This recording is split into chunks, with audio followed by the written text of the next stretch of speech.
আপনি কি জানেন হিমালয়ের দুর্গম বরফের নিচে লুকিয়েছে এমন এক শহর যা আধুনিক স্যাটেলাইটও খুঁজে পাওয়া যায় না, যেখানে মানুষ প্রায় অমর। একে বলা হয় জ্ঞানগঞ্জ বা সাম্ভালা। তিব্বতী আর ভারতীয় যোগীদের মতে এটি কোনো সাধারণ জায়গা নয়, বরং উচ্চতার মাত্রার এক স্বর্গরাজ্য। বলা হয় সেখানে বসবাসকারী মহাত্মা বা সিদ্ধ পুরুষরা হাজার হাজার বছর ধরে বেঁচে আছেন, তাদের শরীরে জরাব্যাধি ও বার্ধক্য মুক্ত। অনেক প্রাচীন গ্রন্থে একে সিদ্ধাশ্রম বলা হয়েছে, যেখানে মহাবতার বাবাজি ও পরমহংস যোগানন্দের মতো উচ্চবিত্ত সাধকরা যাতায়াত করতেন বলে শোনা যায়। যাই সাধারণ পর্যটক বা পর্বত আরোহীরা সেখানে পৌঁছতে পারেন না, কেবল যোগ্য আত্মাদেরই সেখানে যাওয়ার পথ প্রশস্ত হয়। গুগল ম্যাপ বা জিপিএস দিয়ে এখানে পৌঁছানো অসম্ভব। প্রচলিত আছে যে এই শহরে প্রবেশের জন্য কোনো রাস্তার প্রয়োজন হয় না, প্রয়োজন হয় আধ্যাত্মিক শক্তির। কেবল যোগ্য ব্যক্তিরাই এই অদৃশ্য প্রাচীর ভেদ করতে পারেন। স্বামী বিশুদ্ধানন্দের মতো অনেক যোগী দাবি করেছেন তারা সেখানে সশরীরে গিয়েছিলেন। বিজ্ঞান একে কল্পনা বললেও আধ্যাত্মিক গবেষকদের মতে এটি পৃথিবীর রক্ষা কবচ। আপনি কি বিশ্বাস করেন জ্ঞানগঞ্জ আজও অস্তিত্বশীল? কমেন্টে জানান।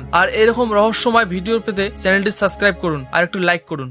আপনি কি জানেন হিমালয়ের দুর্গম বরফের নিচে লুকিয়েছে এমন এক শহর যা আধুনিক স্যাটেলাইটও খুঁজে পাওয়া যায় না, যেখানে মানুষ প্রায় অমর। একে বলা হয় জ্ঞানগঞ্জ বা সাম্ভালা। তিব্বতী আর ভারতীয় যোগীদের মতে এটি কোনো সাধারণ জায়গা নয়, বরং উচ্চতার মাত্রার এক স্বর্গরাজ্য। বলা হয় সেখানে বসবাসকারী মহাত্মা বা সিদ্ধ পুরুষরা হাজার হাজার বছর ধরে বেঁচে আছেন, তাদের শরীরে জরাব্যাধি ও বার্ধক্য মুক্ত। অনেক প্রাচীন গ্রন্থে একে সিদ্ধাশ্রম বলা হয়েছে, যেখানে মহাবতার বাবাজি ও পরমহংস যোগানন্দের মতো উচ্চবিত্ত সাধকরা যাতায়াত করতেন বলে শোনা যায়। যাই সাধারণ পর্যটক বা পর্বত আরোহীরা সেখানে পৌঁছতে পারেন না, কেবল যোগ্য আত্মাদেরই সেখানে যাওয়ার পথ প্রশস্ত হয়। গুগল ম্যাপ বা জিপিএস দিয়ে এখানে পৌঁছানো অসম্ভব। প্রচলিত আছে যে এই শহরে প্রবেশের জন্য কোনো রাস্তার প্রয়োজন হয় না, প্রয়োজন হয় আধ্যাত্মিক শক্তির। কেবল যোগ্য ব্যক্তিরাই এই অদৃশ্য প্রাচীর ভেদ করতে পারেন। স্বামী বিশুদ্ধানন্দের মতো অনেক যোগী দাবি করেছেন তারা সেখানে সশরীরে গিয়েছিলেন। বিজ্ঞান একে কল্পনা বললেও আধ্যাত্মিক গবেষকদের মতে এটি পৃথিবীর রক্ষা কবচ। আপনি কি বিশ্বাস করেন জ্ঞানগঞ্জ আজও অস্তিত্বশীল? কমেন্টে জানান। আর এরকম রহস্যময় ভিডিও পেতে চ্যানেলটি সাবস্ক্রাইব করুন আর একটু লাইক করুন।